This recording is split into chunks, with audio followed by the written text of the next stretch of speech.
We are Irish Side of the Moon. Freedom of information, personal empowerment. The Irish Side of the Moon. I still have a dream. There are many sources of energy available. Everything is energy. My God, do we need this war? Free our mind. Corporations have taken over the world. Freedom of information, personal empowerment. The Irish Side of the Moon. Hello, you're very welcome once again to the Irish Side of the Moon. This is Michael at the microphone this week, and last week Shane was at the microphone. Shane spoke with Bob Blaine of the website ourmoney.org, and that's spelled H-O-U-R, ourmoney.org. I know that the H is important because I will admit that I did spend a few minutes searching for a website called ourmoney.org and found nothing whatsoever that had any connection to Bob Blaine. This was back a few weeks ago. But yes, Shane was at the microphone last week. And who is Bob Blaine? Dr. Bob Blaine, a sociology professor emeritus at Southern Illinois University, Edwardsville, has spent decades trying to change the world's monetary system. Very interesting show. Definitely one of Shane's pet projects here at Irish Side of the Moon, the whole finance and alternatives to the financial system that we are using at the moment, that we are trapped by at the moment. Dr. Blaine makes some great points in the show. He starts off, I suppose, with the premise that when it comes to something like a unit of measurement, everybody around the globe understands what a meter is. It's the same length everywhere. And we also understand time the same way. An hour is an hour is an hour. So, operating from that very straightforward premise, Dr. Blaine extrapolates an entire financial system and explains in great detail how it would work, and it is very good listening. That was last week's episode of the Irish Side of the Moon. You can check out our archive online at irishsideofthemoon.blogspot.com. All of our previous shows, numbering 72, 73 this will be, all of our shows are up there, and some, but not all, of the names of the guests are appearing on the right hand side of your screen. Anne Blake Tracy, Bill Still, Charles Mallet, Chris Conrad. Climate change is not the name of a guest, but it's a topic. Daniel Benoit, Darius Denshaw, as I say, names there down as far as Nikola Tesla, again not a guest topic. Patricia McKenna, Patrick Flanagan, Patrick J. Kelly, and on and on and on, and there are other names that are not on the list for various reasons, to do with how the tagging works on Blogspot and what you tell it to include and what you tell it not to, etc. But yes, if you go there, you can check out the archive of past shows. Quite a lot of shows now, quite a lot of topics, something there for everyone, we feel, we hope. On to this week's show. This week's show, I am going to be speaking with a gentleman by the name of Jonathan Gray. We're going to be discussing his book, Dead Men's Secrets, to some degree. We will be talking about his upcoming projects, as we always like to do that. We will be talking a little bit about how he came to be doing what he is doing, and we'll be asking him how others, such as yourselves, the good listeners, could emulate some or all of the things that he has done. Jonathan Gray's website, beforeus.com, BEFOREUS, beforeus.com is probably your best bet, first stop to check out what he is doing. Archaeology Answers is the headline, or the I suppose site title at the top when you actually go to beforeus.com. Big blue letters across the top of the screen. If you scroll on down, you get an idea for what this man has been doing and what his website and what his work is all about.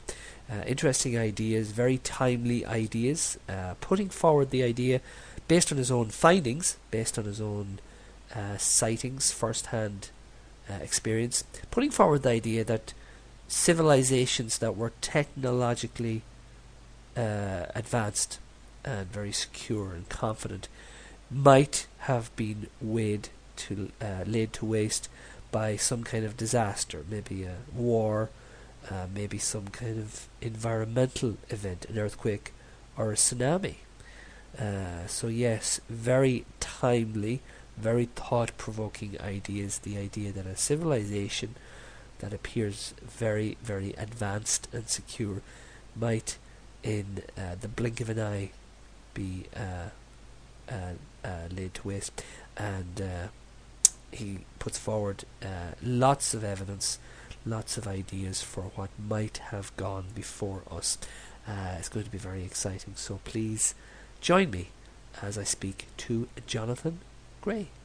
And I'm on the line right now with Jonathan Gray. Jonathan Gray, how are you this morning? Well, very well, thank you. Enjoying the last days of summer. Of course, yes, you're on the other side of the world to me. Here in Ireland, we're optimistically hoping that summer is going to come, but you, of course, are bidding farewell to it. And I suppose the days are getting shorter, etc., etc. That's right, yeah. Jonathan, it's a great pleasure to have you on the show. We will be talking, I think, primarily we're going to talk about Dead Men's Secrets. That's one of your books, and we will move on to that in a few minutes. And there's just so much material in that. I'm really looking forward to getting to talk about that. Before that, however, we always like to chat to our guests a little bit about themselves first. Your own background, before you even started into this, when you were younger, before you started working, had you always had an interest in archaeology? Had you always had an interest in history? Was it something that suddenly came to you? What was your background with regard to that yourself? What were you doing before all of this? Well, yes, I've always been interested in history, but outside school. I remember sitting in a history class in school. So bored was I that I looked out of the window and saw people walking up and down in the sunshine, and I thought, how wonderful to become an adult one day and forget about all this responsibility. And we, of course, didn't realise what adult means, but history in class was very boring. We just learnt about dates of acts of parliament and all that, and to me that was not interesting. But as I read myself, I remember reading a popular magazine, and it talked about the British explorer Percy Fawcett going into the Amazon jungle and discovering the ruins of a dead city. And that captured my imagination, so I determined that one of these days I must go to the Amazon. I think a lot of people can relate to that story. A lot of us can relate to the idea of being captured, especially now in the last few decades since Indiana Jones has become so popular as a fictional character. But none of us, so few of us ever make those steps. What was it that made you take the steps to follow that path from that boy who was sitting in the classroom? What steps did you take to become the man you are today? Well, I've always been adventurous, and I suppose that does help. And I don't mind taking risks if I've got a prospect of something wonderful and exciting happening. And so, as it happens, I saved up my money, and my very first expedition was to South America. And I caught a little bus from Quito in Ecuador, a little wooden bus for 2 days over the Andes Mountains, landed at a tiny village, very reminiscent of Wild Western villages of the movie days, and it was right on the fringe of civilization. And from there I took my leave of civilization and went straight eastward into the uncharted headwaters of the Amazon. Lots of areas where there were no maps revealing what was there, just blank spaces on the local map.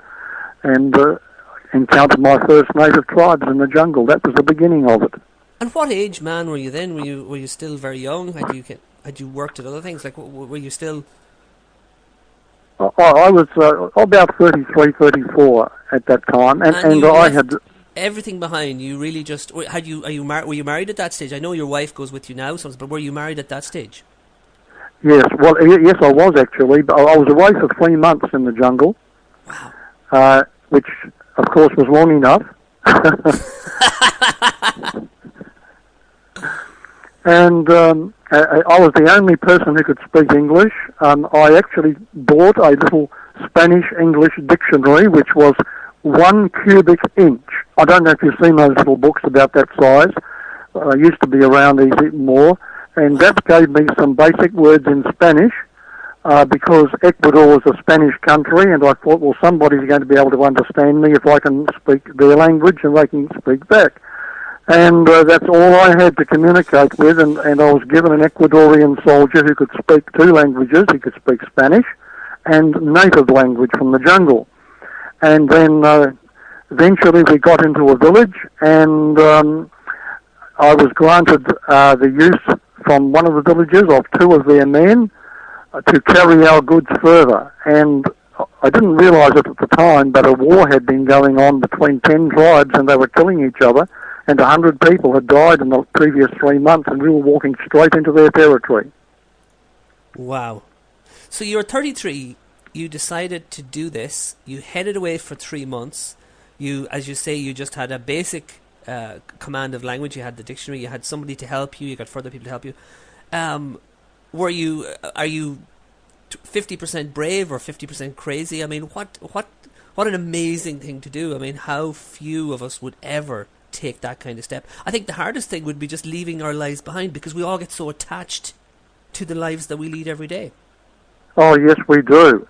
On the way to South America, I stopped over at USA and bought from a police disposal store in San Francisco a bulletproof vest, because I knew that these people used poison darts. And I took that down with me. My, that was heavy. I didn't realise it was like a huge piece of armour. I thought it was going to be a very lightweight thing. So I ended up not wearing it very much, but my carrier carried it for most of the way. And these little fellows, not very tall or very strong, and they can carry stuff for hundreds of miles without exhausting themselves. So I was glad to have those carriers. Okay, let's take the bigger picture here for a moment. In Dead Men's Secrets and in your other books, which we will come to in a moment, you're able to put forward theories that are not represented in the mainstream. These are theories that we don't find in education. We don't find these acknowledged by the most of the mainstream, and we can talk, and we will talk hopefully, about why we think they are overlooked or ignored by the mainstream thinking.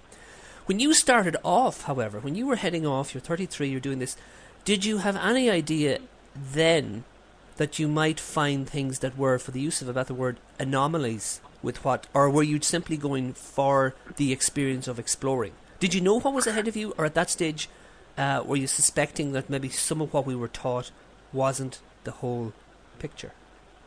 Well, at that time I was not suspicious of anything. I believed all that I'd been taught. And my entry into these areas was quite a surprise to me in some of the things that I found down there. There was one tribe that actually had a legend that their ancestors lived in great shining cities in the past, and that they traded with ships that came across the wide space of the Atlantic Ocean. They called it the Eastern Sea, or the Sea of the Sunrise. And their ancestors would go down the river and to the mouth of the Amazon and trade with great ships that used to come from the east. Now, in this particular village, they had some very interesting hieroglyphics, Egyptian hieroglyphics, cut into metal plates.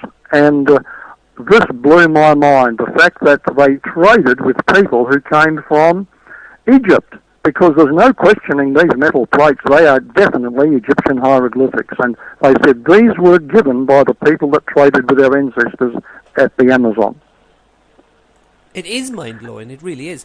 So, this was part of what you discovered on that first expedition, and it opened your eyes to the idea that maybe we are not being told everything and this actually comes out in other shows that we've done. We've had Michael Cremo on the show, we've had a gentleman, John Taylor Gatto, talking about how the education system kind of lets us down and is very one-sided.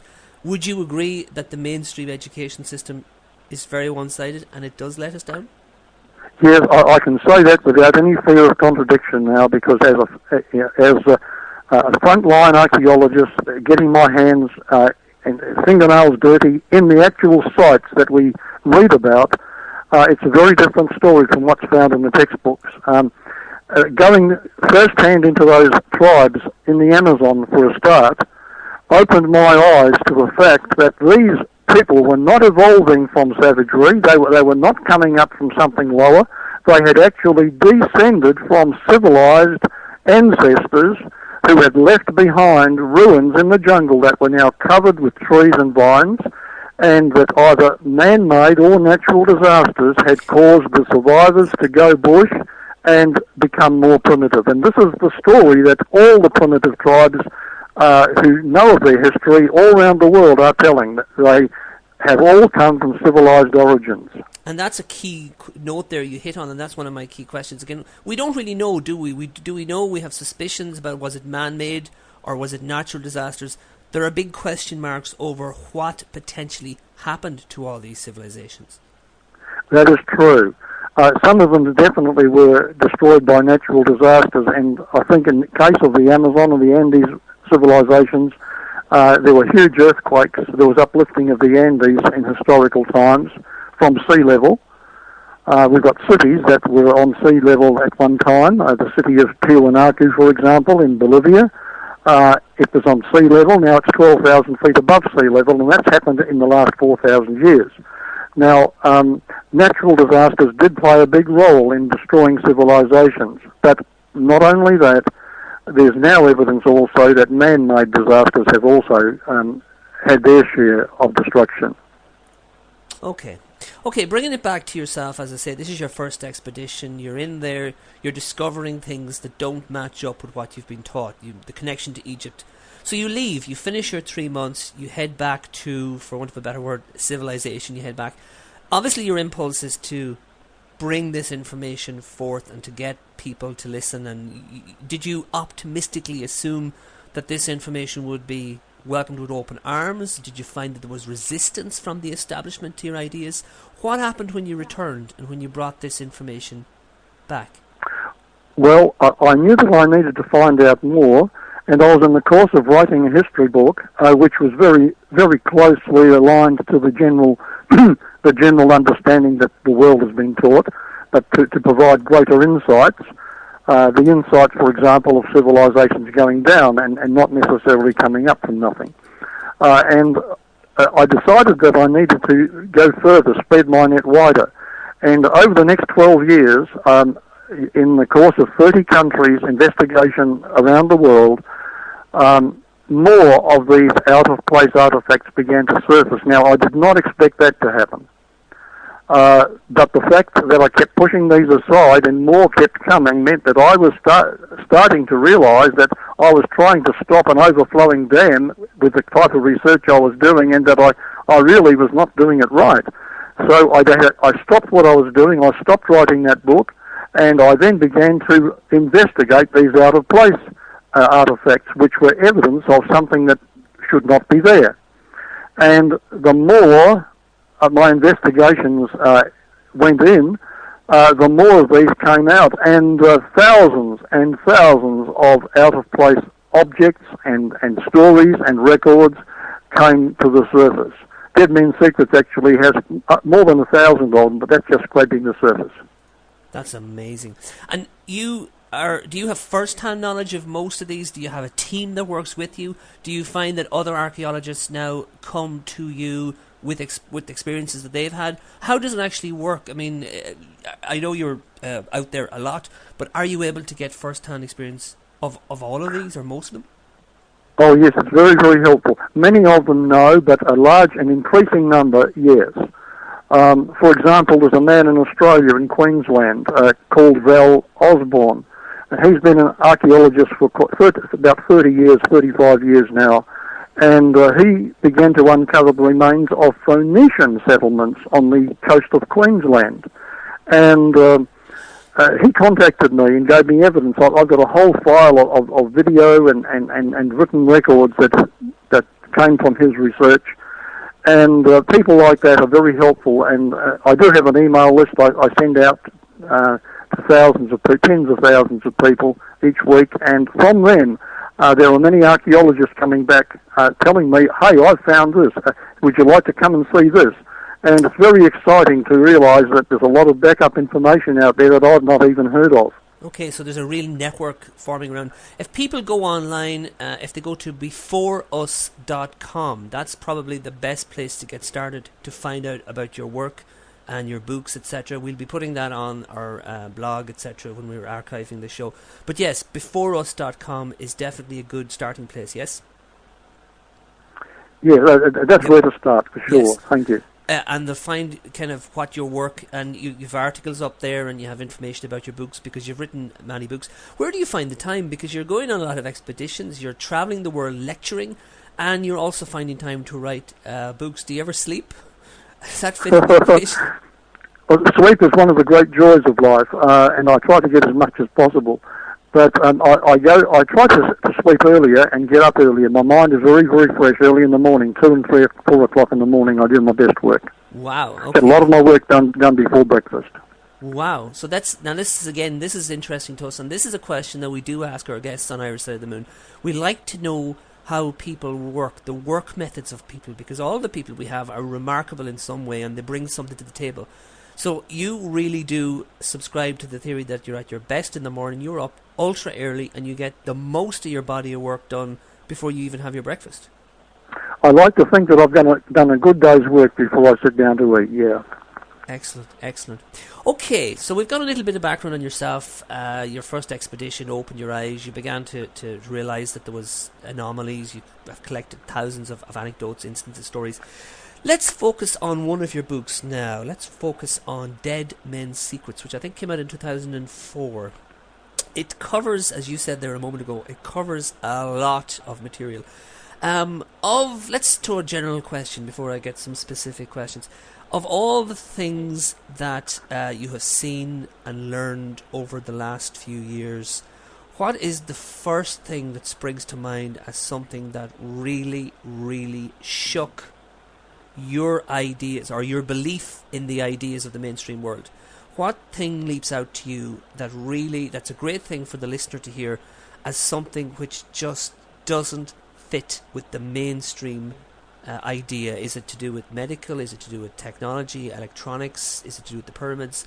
What stands out for you first? I suppose the grandest of them all is the tunnel systems all over the world. Right. Tunnel systems in Europe, Africa, North America, South America, Australia, Asia, and these are largely man-made. Actually, they're a mixture in some cases of natural cavities under the earth, but man-made connections between them and man-made tunnels that go for hundreds and hundreds of miles. You can go underground and surface far across on the other side of the continent. And a lot of these tunnels were so well constructed that they have a glassy appearance along the walls. It's almost as though they were burnt by perhaps something like a laser beam. And there's no evidence of rubble having been deposited outside the tunnels or wherever, because all of this had to be hollowed out, and it's been done so smoothly as though by, as I said, a laser beam or something.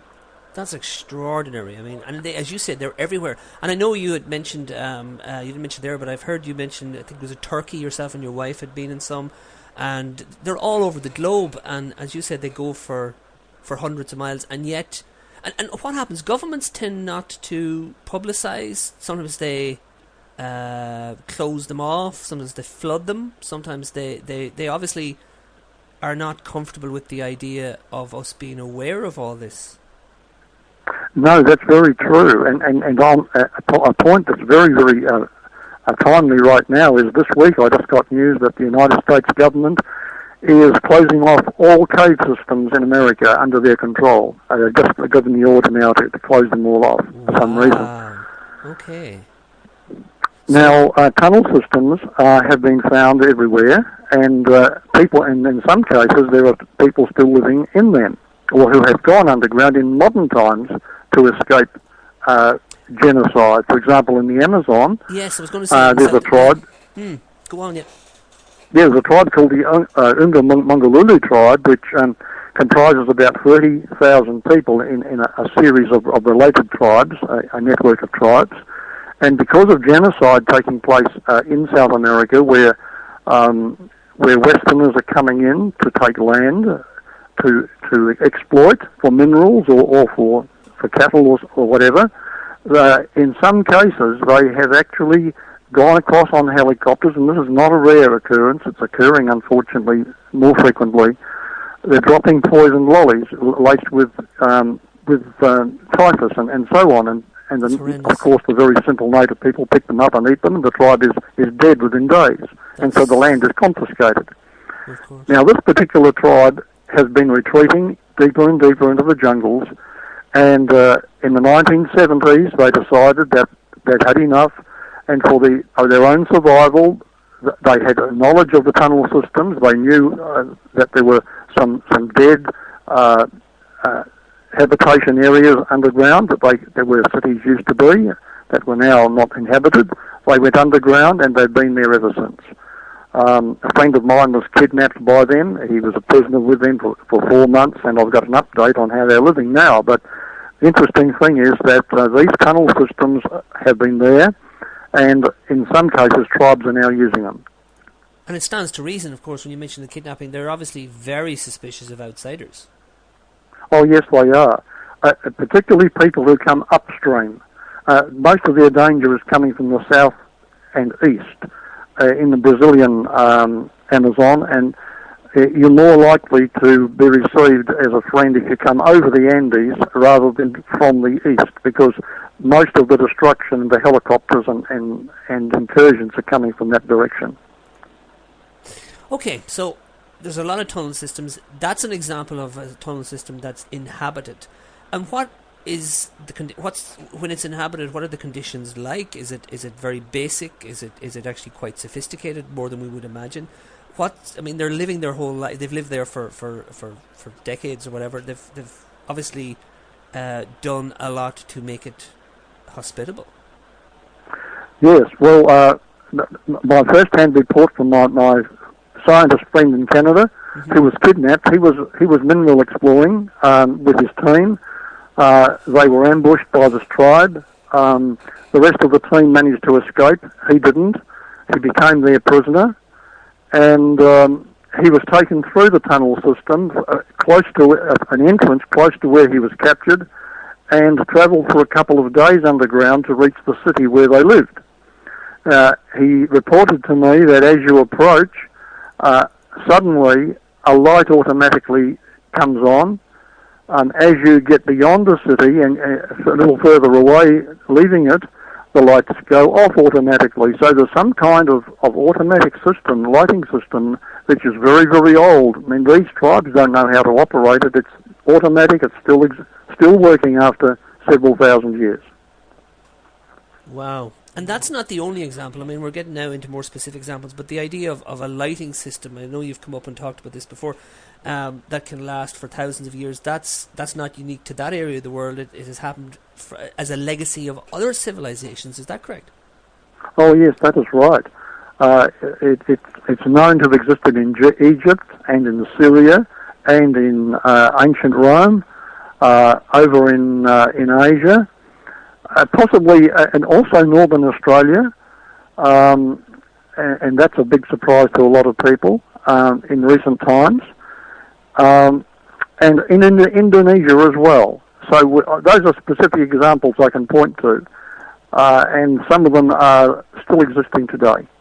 And that's just to do with lighting. I mean, getting into the next volley of questions, the idea that we live now, this is kind of the mainstream idea that we are now living in a supremely technological advanced age, the likes of which this planet has probably never seen before. That's what we are taught in school. That's kind of the mainstream. You have seen evidence to contradict that. So let's talk about the lighting. Let's talk about electricity. The idea that there were electrical circuits and plugs and things existing long ago. You've come across evidence of that. Oh, yes. There's quite a lot of it, actually. a matter of knowing where should we start. Okay. It's a good position to be in. If you're in a position where you have too many examples, that's to be rich, to have an abundance of examples is a wonderful situation to be in. Yes. Well, go to Egypt, for example. Okay. In the great land of Egypt, the history of Egypt actually still remains largely unknown, and it's really still unmapped territory, to be honest. And yet, if we go to the very ancient buildings of Egypt, the ones that are untouched and then opened for the first time, and there's lots of ruins still being uncovered in Egypt, believe me. Probably 90% of everything that we could find in Egypt has not yet been unearthed. But in some cases, there has been an opening up for the first time, and there we find that there's no smoke on the ceilings, and yet there are brightly coloured pictures, and you can go inside mountains where ancient tombs are, and way in where sunlight could never reach, and there's no smoke on the ceilings, and yet there was such intricate artwork in so many beautiful colours, impossible to execute without something like daylight. Now, if you go to some of the buildings of medieval Europe, today that are still standing, you'll find there's smoke on the ceilings. But you go back earlier to the older civilizations, the smoke is non-existent. It's just like our buildings today, where we do not depend upon candles and oil lamps and wood stoves necessary to produce light. And so this does suggest to us that there was some kind of lighting system in ancient Egypt that was later lost, and that this made possible the kind of exquisite execution of drawings and beautiful things which were found in these old buildings. And then we go to artifacts. Some artifacts actually have been found in modern time, not in Egypt, but in Indonesia, for example, in our lifetime. Ever-burning lights in the middle of the jungle of West Irian, the eastern part of Indonesia, where travellers have been camping for the night. They've looked up. This is just near the foothills of Mount Wilhelmina. They've looked up, and there are great walls, stone walls, covered in vines. But as the sun goes down, it's like shining orbs of light high above them. A line of them begins to illuminate the ground below. And there you have pillars about 20 feet high with these globes or orbs of burning light that probably is burning all the time, but at night only does it appear visible, because in daylight you wouldn't notice it. And so this was reported to the visitors who found this, reported this to a town planning conference in Pretoria, South Africa, some years back, and gave eyewitness reports that this was still going on.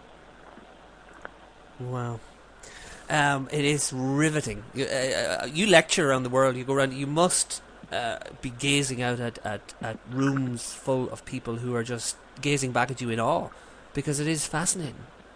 Yes, I do find that the public as a whole is very receptive to this, that there's a tremendous acceptance. I'm very pleased with the response of the public. More of a response from the public than the establishment, obviously. The establishment won't obviously come round to these ideas, but yeah, the public, yes.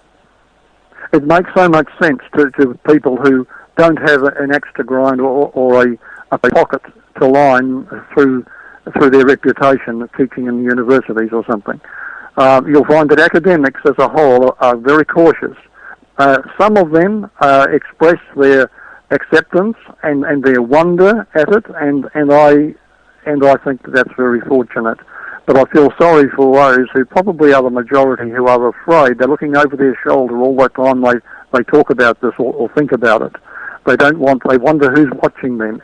Will their job be secure if they speak about it? And this is a problem with them. And also, it's very difficult, and I know personally, and I'm sure you'll agree, in anything in life, it's very difficult to admit that you've been wrong. It's very difficult to admit. Now, it's something you have to learn to do, is to change your beliefs, and as more data comes in, you change your position. But still, there's something human about digging in, whether it's an argument with a friend, or whether it's to do with your work, or whether it's to do with something huge like this, sometimes we just don't want to admit that we've been wrong for a few years, and we find it difficult. You've hit the nail on the head. It's very, very true.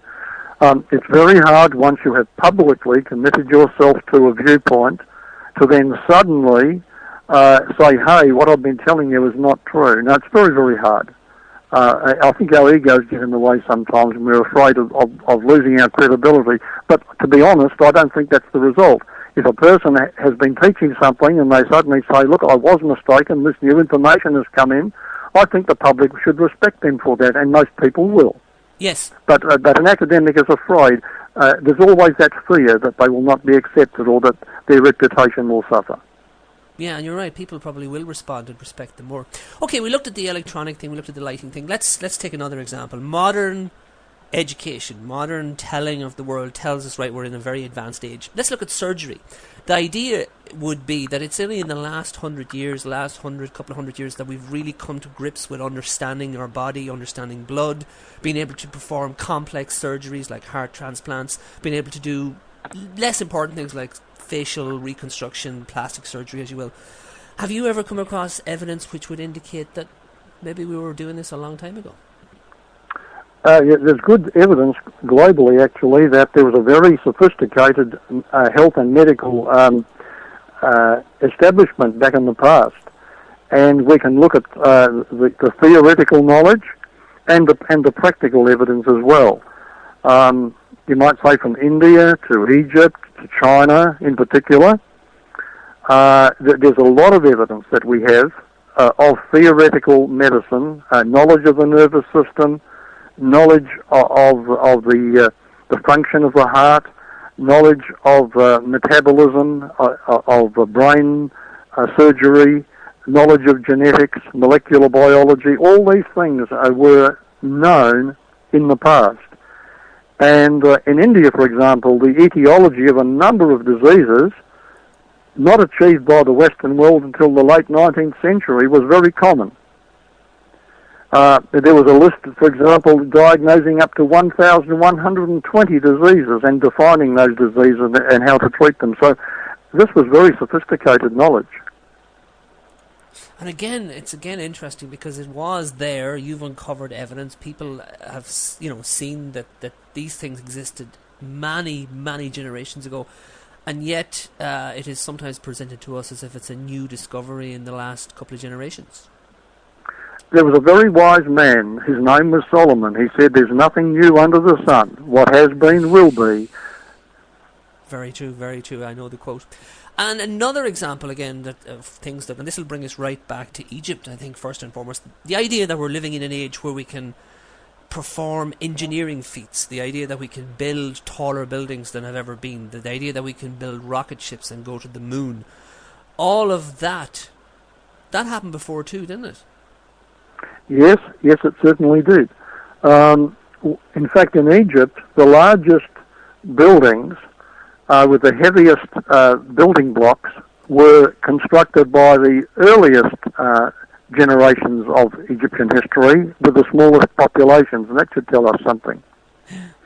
And later pyramids, for example, were just clumsy imitations of the earlier ones.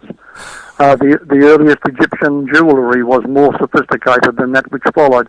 In fact, everything began at a higher level, it appears, in both Egypt, the Sumerians, the Indus Valley, wherever you go, there was a high level at the beginning which deteriorated over time.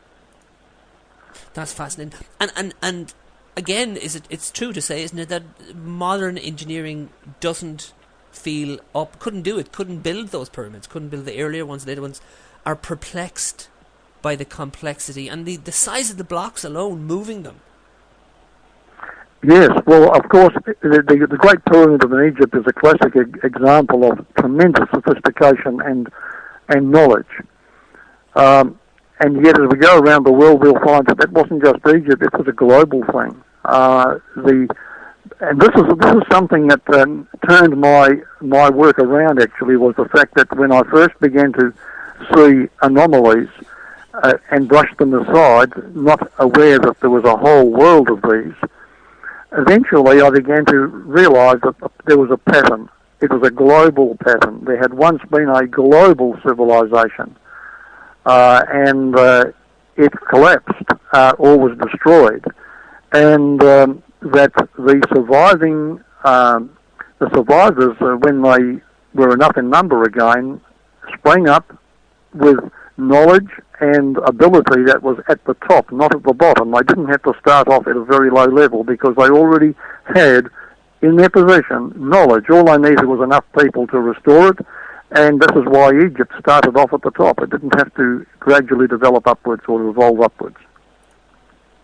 Okay, and that's interesting, actually. There's something I want to come back to in a moment. We're going to take a short break. Midway point, we always have a little public service announcement, as it were. So stay with us on the Irish Side of the Moon. We're chatting to Jonathan Gray of BeforeUs.com, and we'll be right back after this very short, very important little message. You're listening to the Irish Side of the Moon. You can hear our new episodes every Monday on radiomedia.org and irishsideofthemoon.blogspot.com. You can also download episodes from iTunes, Stitcher, and many other sites. You can follow us on Twitter, you can join our Facebook group, and if you're already in the group, don't forget to invite your friends. If you have any ideas for future guests on the show, send an email to shane@theirishsideofthemoon.ie.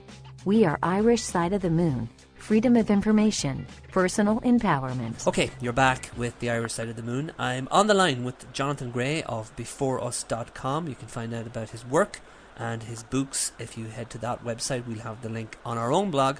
We'll be archiving this show, and you can get those links there. Just before we broke there briefly, you said yourself, and I think it's such a human reaction, as you headed off and as you started with your expeditions and as you started uncovering these things, your own initial reaction was to, as you think you said, was it to brush them aside because they didn't match up with what you had been taught? So initially you yourself were resistant in the early days of discovery, resistant to accepting the truth of what you were seeing with your own eyes.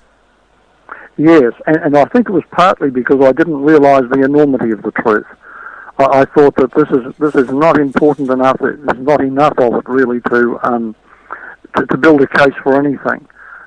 These anomalies, there has to be some explanation. They have to fit somewhere into what we've been taught, but I'm not quite sure how. So just push them aside. But they don't mean a thing. That may make it difficult to tell a story because they just don't fit. And it was eventually when I realised how much of this was and how there was a global pattern, I realised then the world had to know about it. This was a totally new subject. This was a discovery unlike anything I'd ever seen in history before. It was important enough to stand on its own. It was something the world had to sit up and pay attention to, and so that's why I wrote Dead Men's Secrets. Okay. Again, before we move on, coming back to the pyramids, the idea of moving those huge blocks and constructing the pyramids, you've come across some evidence to indicate that sound would have been could have been responsible for some of that work. The idea that sound vibrations could have made an impact on that construction work. Is that correct? Yes, absolutely right. The Egyptians have some stories that sound waves were used in the lifting of the heavy blocks. We go to South America. The Bolivian tribes say that the great ruins that are in their vicinity were lifted by sound waves.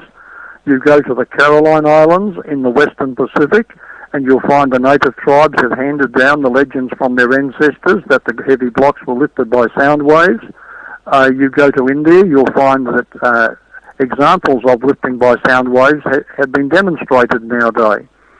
So it does appear that there was a global understanding that sound waves had the ability to make objects light against gravity. And modern experimentation has shown this to be correct, that the atomic composition of an object can be altered by the waves of sound, and that gravity can be neutralized. So this is certainly quite scientific. The ancients are not just making up stories.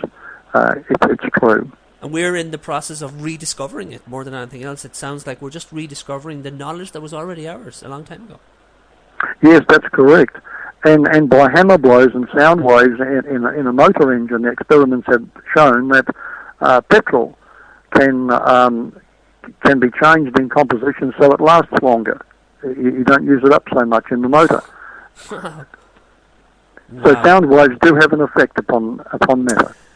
This is brilliant. I've been putting on weight, I think, since Christmas. This is great news for me. It'll be an easy way for me to cheat the scales next time I go on. I can shed a few pounds. Okay, we've been putting, as I say, I've been looking at the idea that the modern world is telling us that we're living in a technological age. So we now have electricity, etc., for the first time, and you've demonstrated that lights and so forth could have existed and did exist a long time ago. We looked briefly at the idea of surgery and the fact that the knowledge that we have now existed before.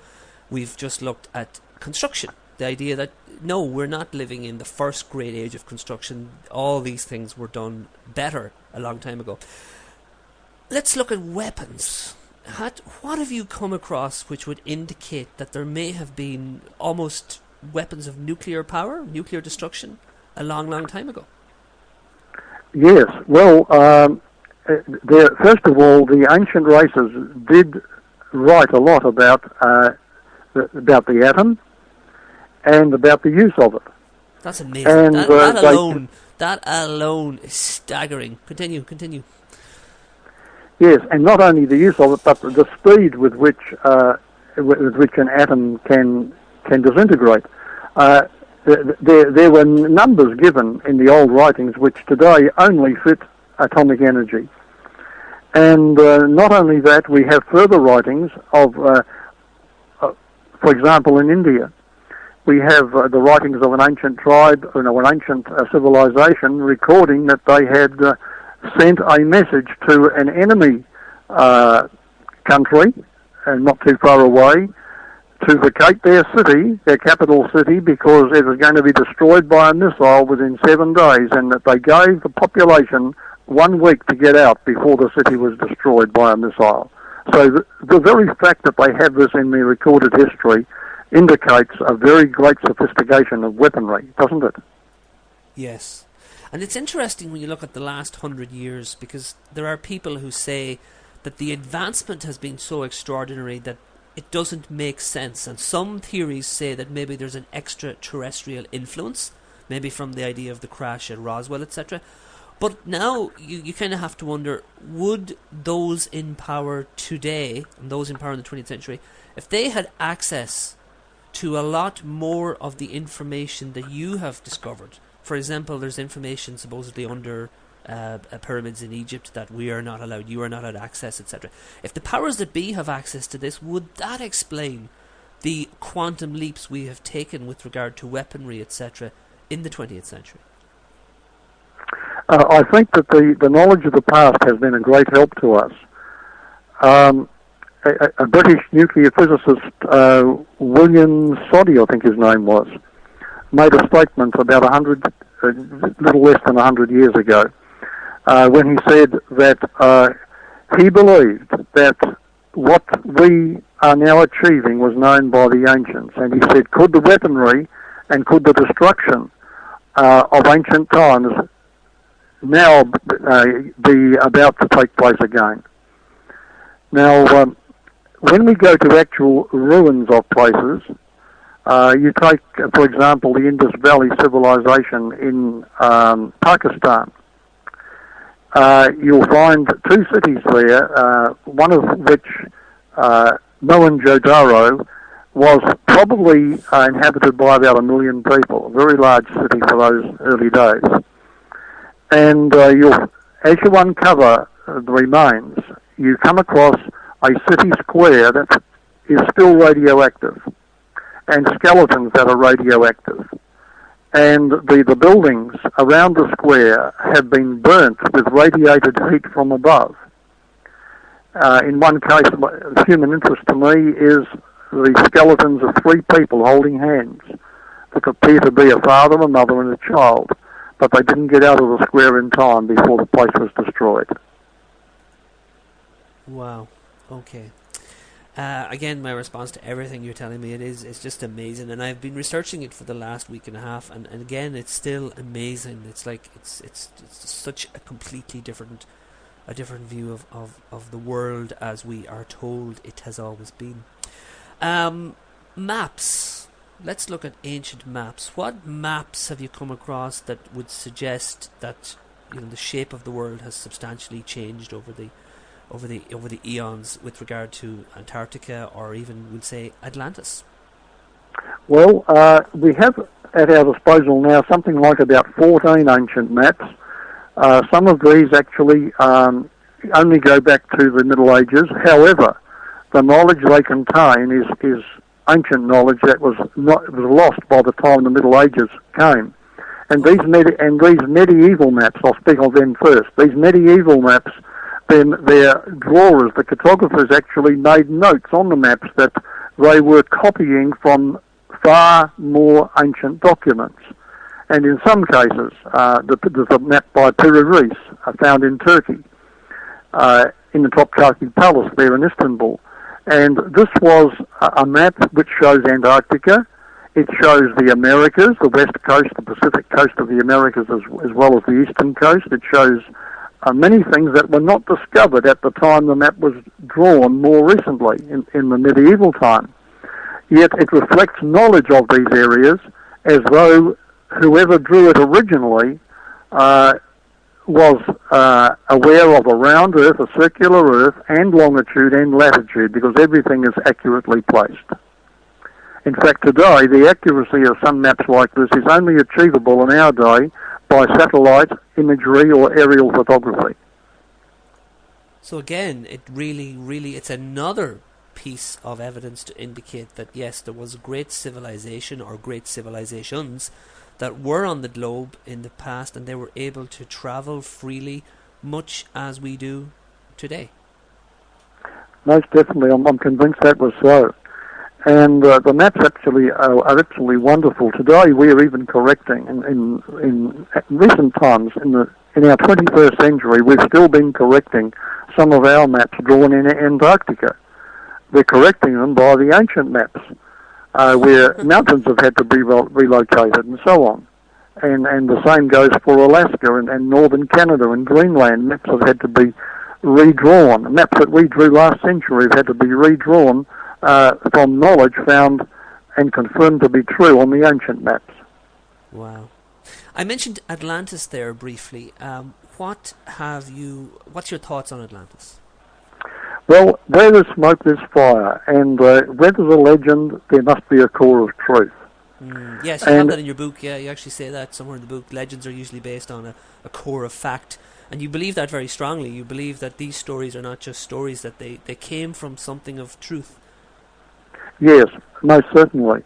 Having said that, we have to be cautious also and realise that the story we have about Atlantis was a fourth-hand story, handed down orally through three other people to a fourth person, and that when it was written down, there seems to have been some exaggeration. Now, let me mention this, that 9,000 years, there's good evidence that it could have been 900 years. 1,000 furlongs could have been 100 furlongs. And when we take that into consideration, the fact is that Atlantis was supposed to be trading with Greece. Now, Greece, according to history, is not as old as a 9,000-year Atlantis, but it is as old as a 900 BC Atlantis, and a little older. And so I'm going to make some reservations here. I do believe the Atlantis story, that something did happen. There was a huge civilization destroyed, and the evidence does rather point to a Mediterranean site rather than an Atlantic site. If we keep the larger dimensions, we'd have to go to the Atlantic. If we keep the lesser dimensions, 10% size dimensions, we can put it into the Mediterranean. It would fit some known history. But that's just one observation.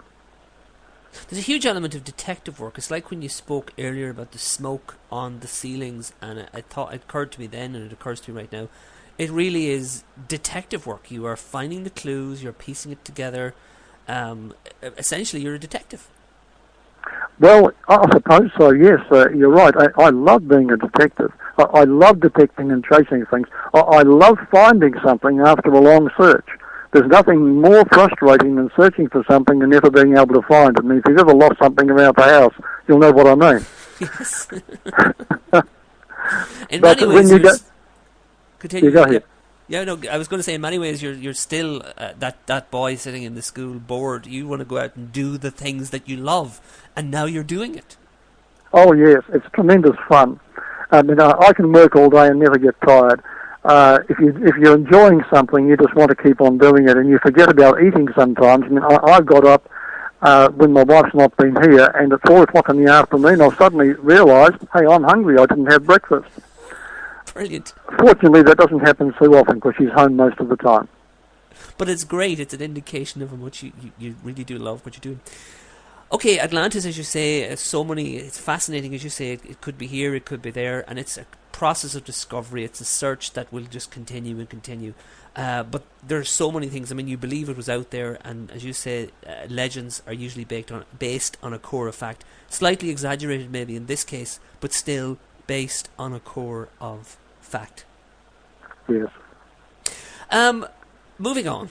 The current hot topic, the Mayan calendar and 2012. Everybody has an opinion on this. The mainstream media have generated a few movies out of it. People who never research anything like this are, of course, researching it and have been doing it for a few years.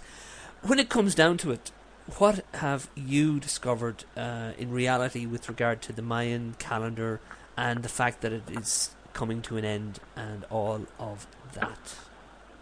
Well, there's a lot of sensation around this, and a lot of people have made money writing books about it, as we all know. The fact is that the Mayan calendar does end in 2012. The Maya had several calendars, and the long-term calendar of about 25,000 years represented the cycle of our solar system back to the same spot in the Milky Way where it starts.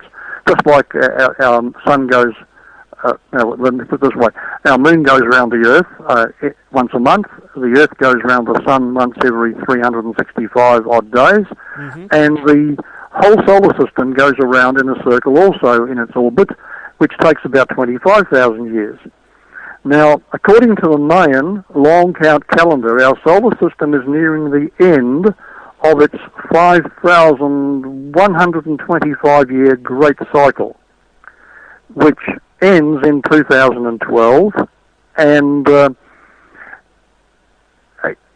back to 3,114 BC. Now, that 5,000-year cycle is part of a 25,000-year cycle, which is a larger one. But this great cycle, we're talking about, 5,000-year cycle, ends in 2012. Now, there's no evidence that the Maya started recording time in 3114 BC. That's just the date when their calendar is supposed to have begun. But the first confirmed calendar inscriptions show that they actually calculated that our solar system will cross the Milky Way equator in 2012.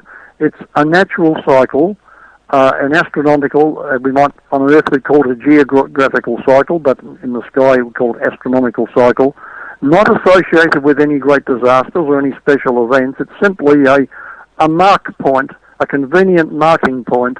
The equator is always a good point to mark things from. And so the equator of the galaxy, the Milky Way galaxy, we cross it in the year 2012. And I suppose it takes several years to cross it over, but the central straw of the whole width of the crossing point occurs in December. Now, it's simply a calendar calculation. It's not a prophecy of any great event. Yeah, everything would indicate from what you're saying and from other stuff that I've read myself that it's a calendar like any calendar, and the significance of the end of this calendar is the same as the significance of the changeover from December 31st to January 1st. Rather, it just indicates that we've done a cycle of, in that case, we've done a cycle around the sun, because that's our 365 cycle, so that's the only thing that calendar represents when it switches over. And the same thing could be said of the Mayan, as you've just explained. And beyond that, it is a bit of a reach to anticipate anything disastrous occurring simply because it happens to be the 31st or 21st of December 2012. You said that very well, yes. I mean, well, we know that we're in a time of many disasters. We just had the New Zealand's worst disaster down here last week in the Christchurch earthquake. No, a good friend of mine lives in Christchurch, so yeah, I'm very, even more, I think everybody around the world is obviously watching New Zealand and Christchurch on the aftermath of that, but as I say, when I knew somebody who lives there, it really was horrendous, yes. Yes, and there are lots of disasters going, and they may even increase. We're certainly in a dangerous era, but the Mayan calendar has nothing to do with that.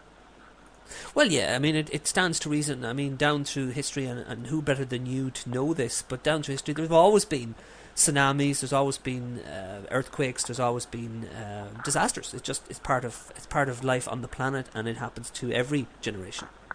That's right. Okay.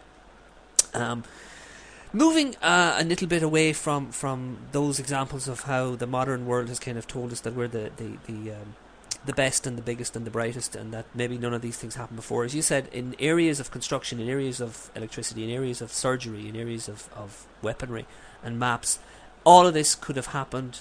It probably did, and it seems the evidence strongly indicates that it did happen before, and we're recovering the information.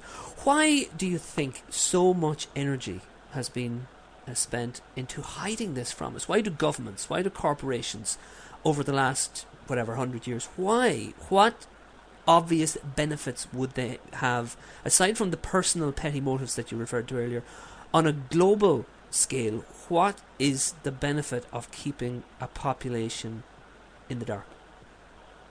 Well, I do believe that we're in the grips of a system that has been teaching something for the last couple of 100 years, which is now being discredited very strongly.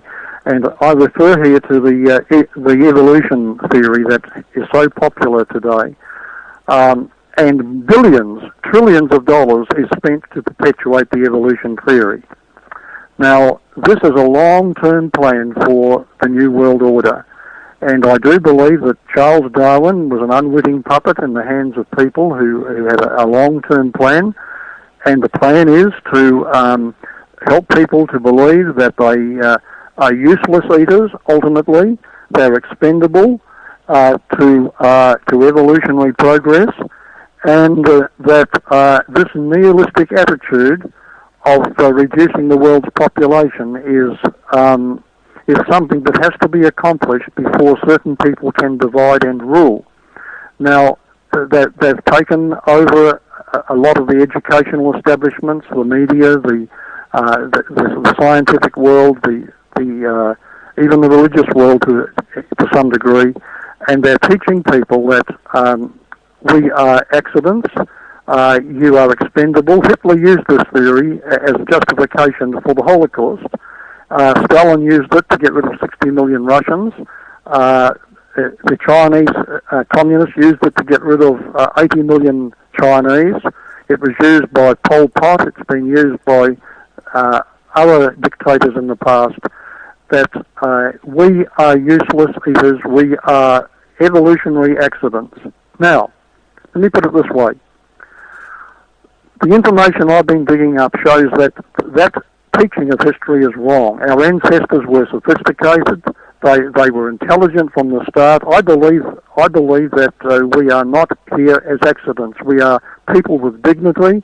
Each man, woman, and child is very precious and very valuable. And that when people get to know our real past, and that the evolutionary theory is probably the greatest hoax of modern times, there's going to be there'll be a perfect storm. Believe me, and the establishment doesn't want that to happen. And they will suppress this kind of information because it goes against their world control plans. Now, I've said something here that's pretty fiery, but I know it's true and I can back it up with the documented evidence from both sides. It's brilliant. I mean, yeah, the view you have fits so closely. I mean, the parallels with other guests that we have had on the show. On Irish Side of the Moon, we speak to people about energy, we speak to people about finance, we speak to people about health. We cover a variety of topics, and yet the parallels with what you just said, so many people coming from different disciplines seeing the same truth that you're describing, the idea that those at the top are doing much as you describe. It's fascinating to hear it every time somebody speaks to myself or Gabriel or Tommy or Shane and puts forward that. It's astonishing to hear it coming from different directions, time and time again.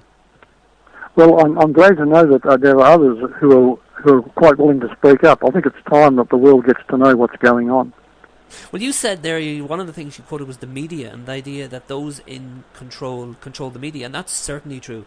But yet, we find through our show and through other shows like ours and through getting feedback, more and more people turning to the alternative media, and they want to hear about alternative health, they want to hear about alternative finance, they want to hear about alternative archaeology, they want to find out about what was going on thousands and thousands and thousands of years ago, and they're coming to the conclusion that they probably will not hear that on Fox channel or BBC channel. They'll probably have to go online, they'll probably have to seek out books, they'll probably have to go, as it were, alternative.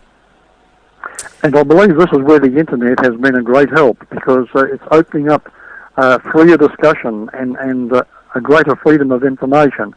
So long as it remains free and uncontrolled, then that's wonderful. Let's hope that continues a little bit longer. Yes, because of course there's steps being made to maybe rein it in a little bit. Okay, before we get off topic, we're moving into the last few minutes. There's only a couple of questions. Moving away from what we've been talking about for the last few minutes, I want to talk a little bit about yourself and the future. What's next for you? What are you working on right now? What does 2011/2012 hold for you? Is your time mostly spent writing, lecturing? What are you doing? Are you exploring? What's next for Jonathan Gray? Thank you. Thank you. I appreciate the question. Okay, I'm working now on what I believe is the most important project of my whole life. And this is a book. It was not intended to be so big, but it's going to turn out to be more than 600 pages. I'm calling it The Forbidden Secret. And it is about the plans to sabotage and suppress and destroy the information that the whole world is in need of knowing. So I guess I've been putting out the information. Now I'm hitting a dagger at the opposition and exposing it so that people can see that there is a battle going on here.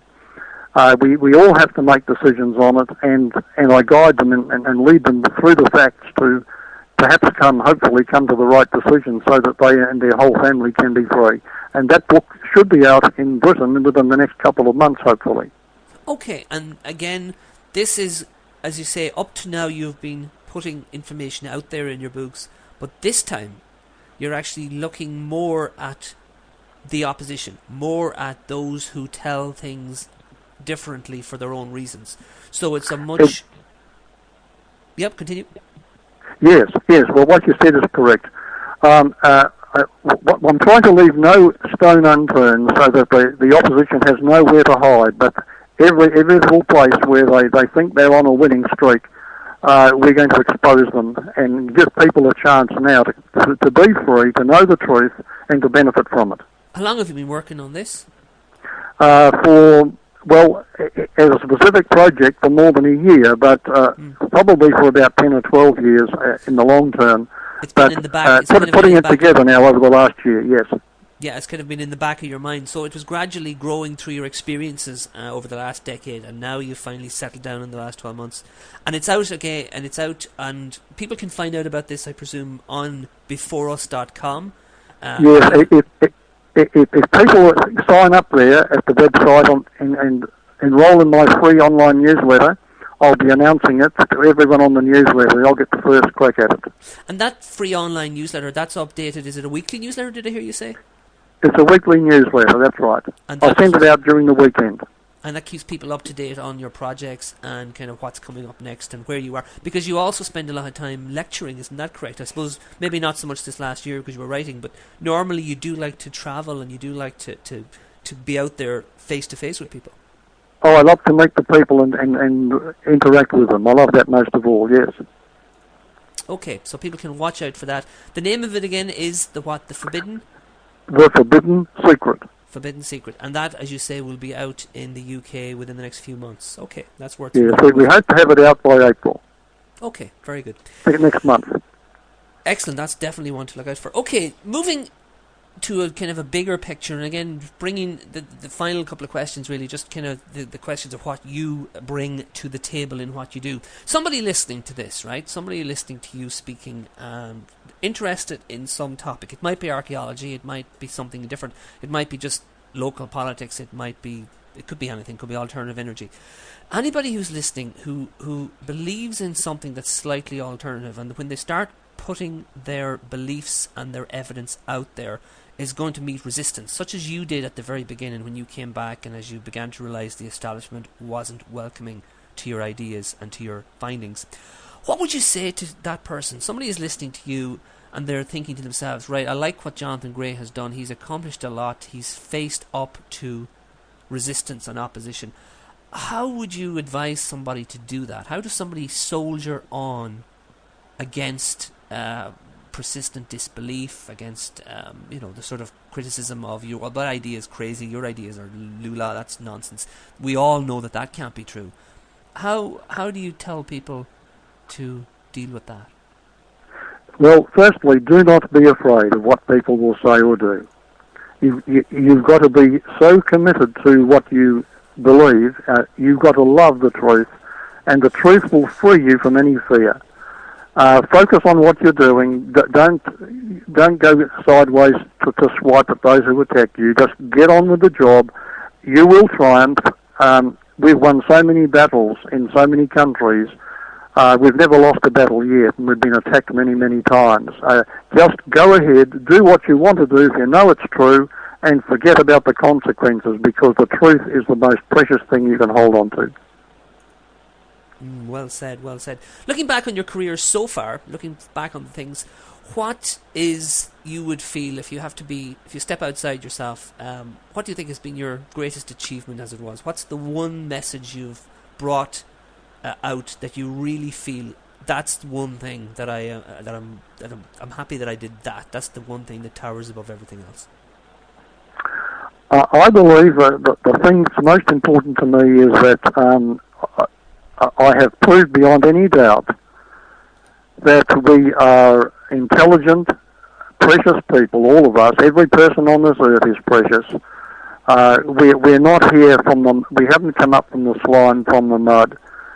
We were created free beings with freedom of choice to make our own decisions, and this is something we must respect in everyone else around us. My research brings that out more above everything else.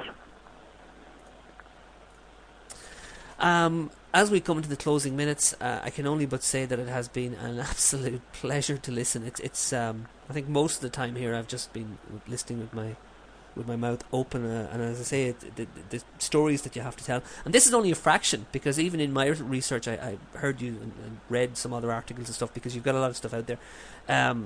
We've only scratched the surface, and again, we'll direct people to your website and to your books if they want to find out more about this.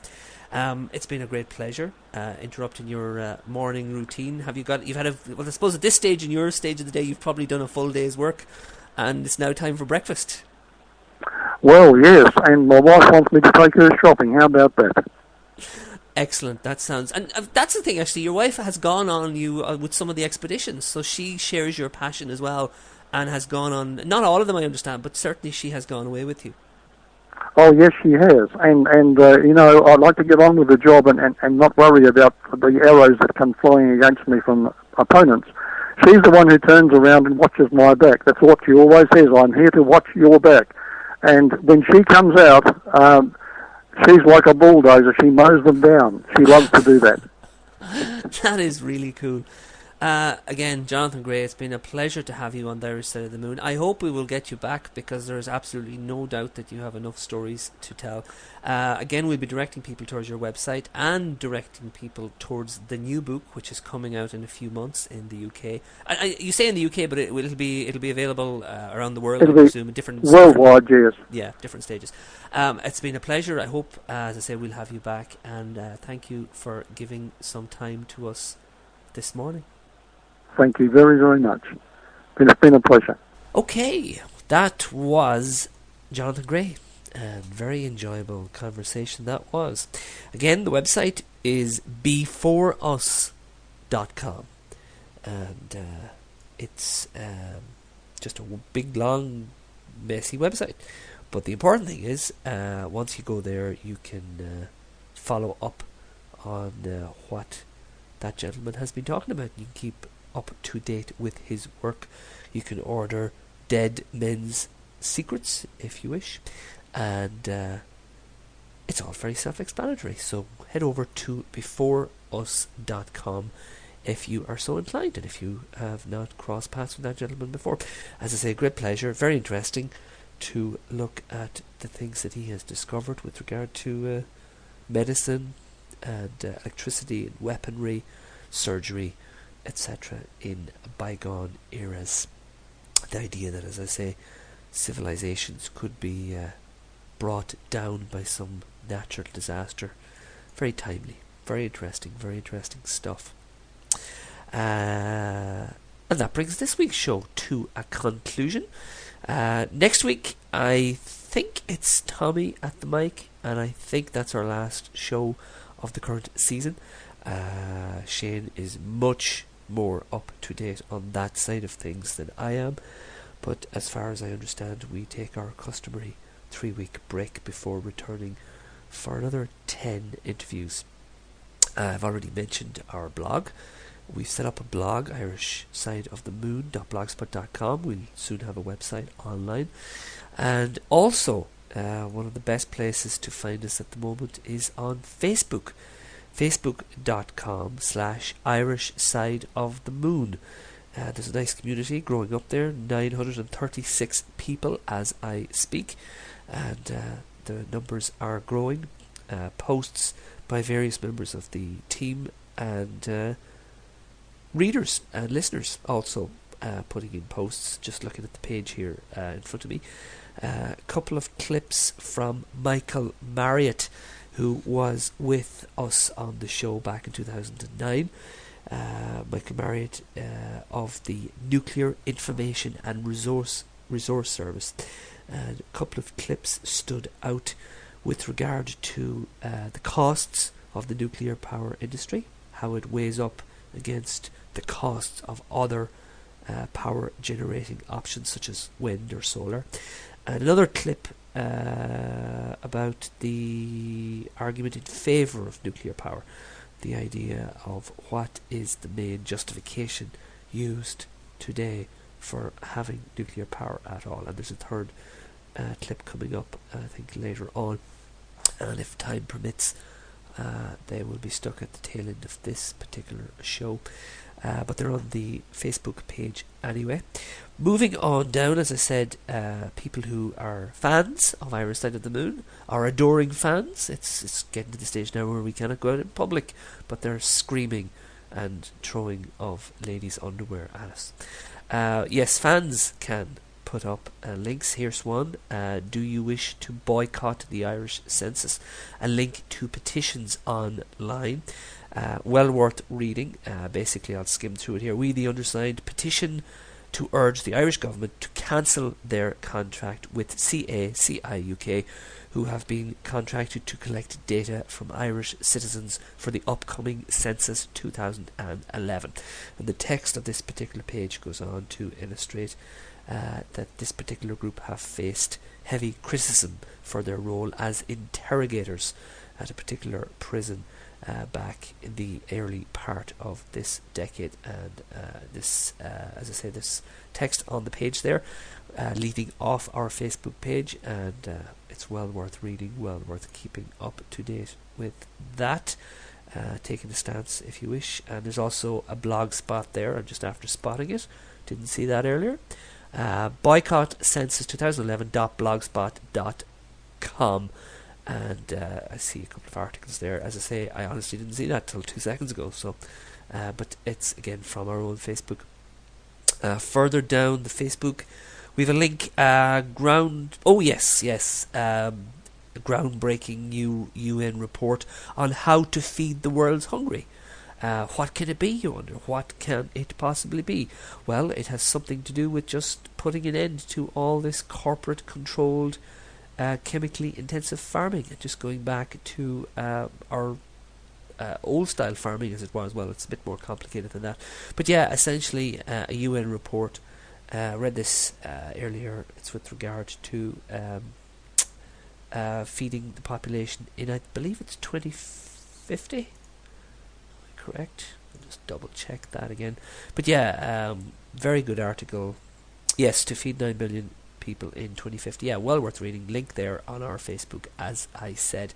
We also have a link to 10-minute clip, YouTube clip, about CCTV. Again, very interesting take. The Corbett report, looking a little bit at the history, looking at how privacy, our own ideas with regard to being private have changed so much over the last 60 years or so. The idea that you needed maybe government permission to put up cameras a few decades ago, and now it's part of everyday life. Very interesting take. The last 2-3 minutes are probably the best from my point of view, because the report dives into the whole idea of all these cameras that were around for various terrorist activities in America and the UK, and how amazing it is that the footage from all of these events is nowhere to be seen. I'm explaining it very badly, but it's a clip that's well worth watching. It's about 10 minutes long, and it's well worth looking at. Below that, another listener, another fan, has put up a link to a book, The Ultimate Reality. Now, I was looking at this just before I started recording this week's show, and I don't know what to make of it, to be quite honest with you.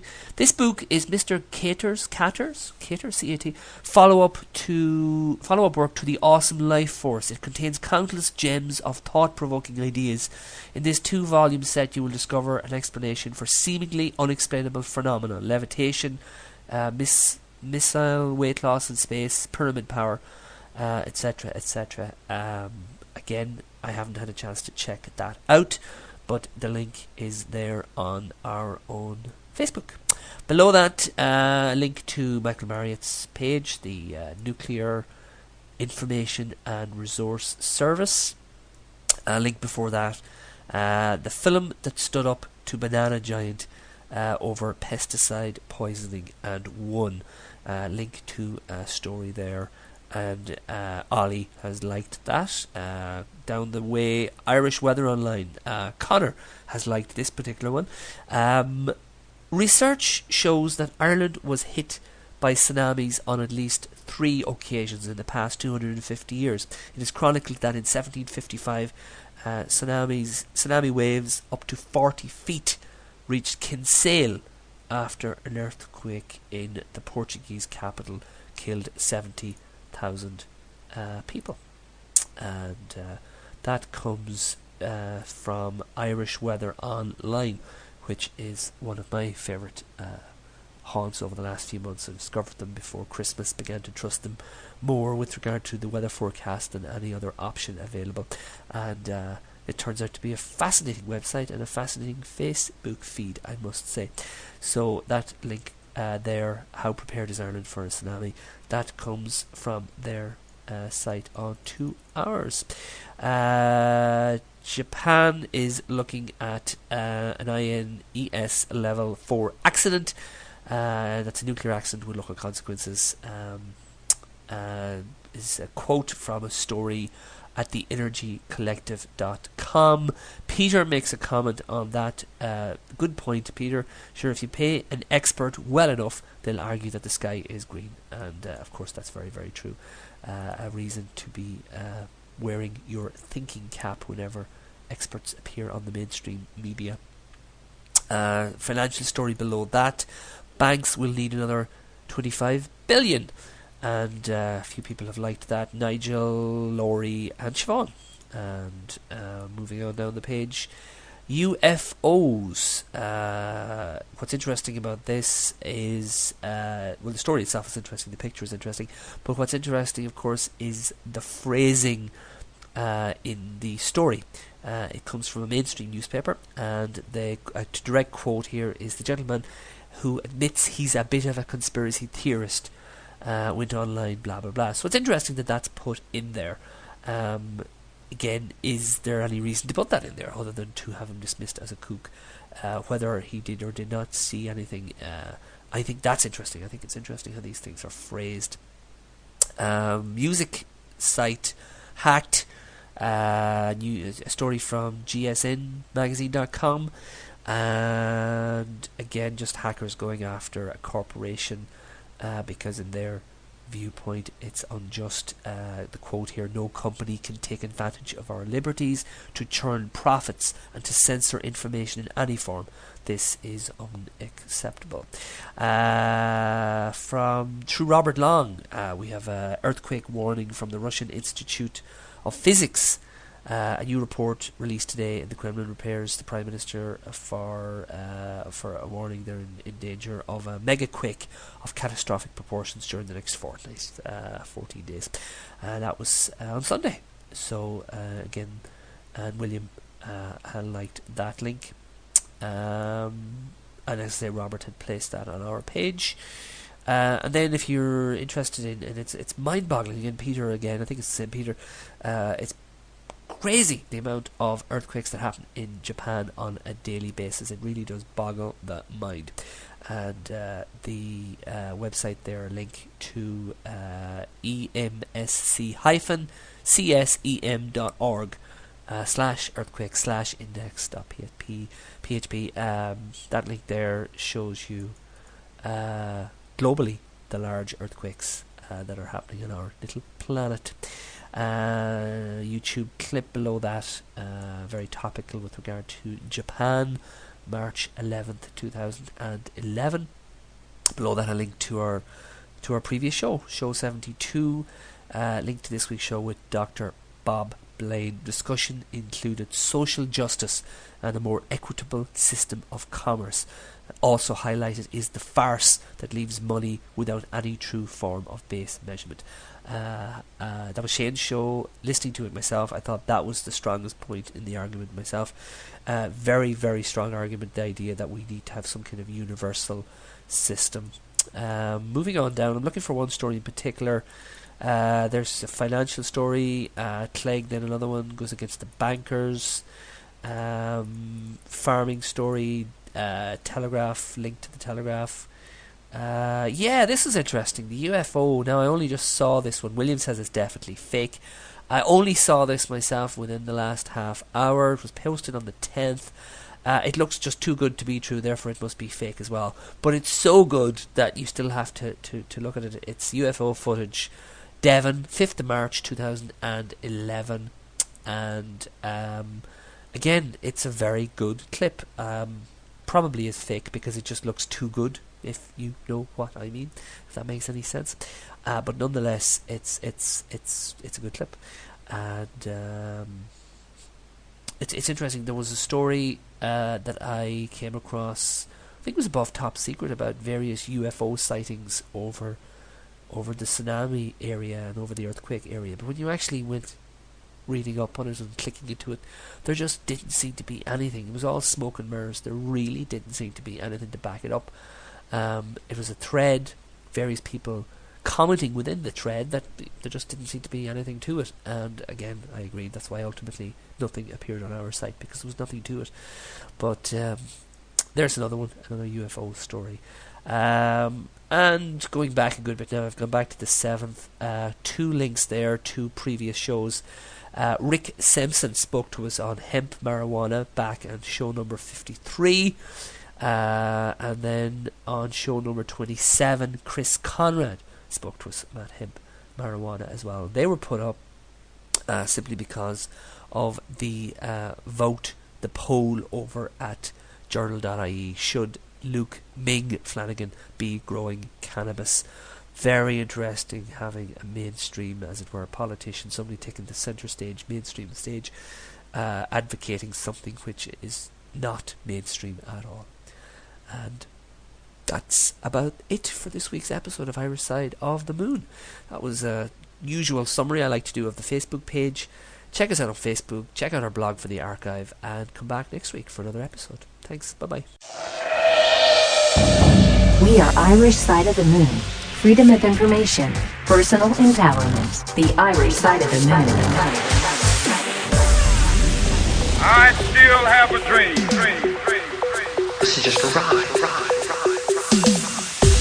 We can change it anytime we want. It's only a choice. No effort, no work, no job, no savings of money. A choice right now between fear and love. Love.